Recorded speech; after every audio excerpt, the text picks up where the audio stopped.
My name is Curtis Smalling. I'm the Executive Director of Audubon, North Carolina, and we're out today doing golden-winged warbler surveys in the mountains outside of Boone, which also happens to be my hometown. This is our first time doing surveys since Hurricane Helene hit this area extremely hard last fall. So right now we've got a couple of golden wings singing, and we've got field sparrow, eastern towhee, indigo bunting. So golden-winged warbler, he has a golden crown, golden wing bars, so a really colorful, pretty bird. Golden wings are small, 9 grams, so 2 quarters to give you some sense of what that weight looks like. They breed in western North Carolina and then up into Canada, but we're at the southern limit of their range here in North Carolina.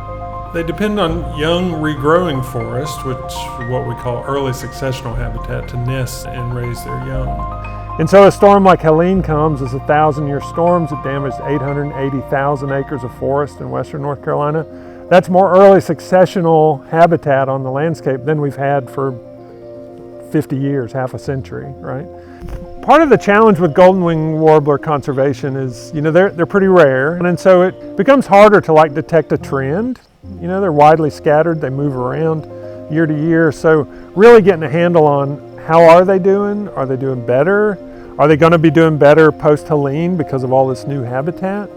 And so part of it is to get kind of out in front of that, right? And we've got a 20-year history of surveying and monitoring this species, and now we have the post-storm event, and so we'll be monitoring going forward to see if we see an uptick in population because of this natural disturbance.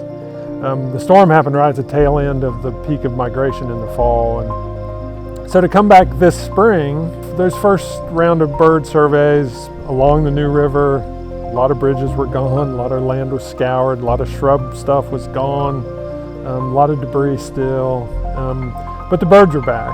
And I think the resilience that we see in the natural world, the trees, the plants, the birds, all that stuff, they're doing what they do. The earth keeps turning and the trees keep growing and the birds keep coming back and all that stuff. So I'm really more hopeful, I think, than I probably was last fall about how quickly things might recover.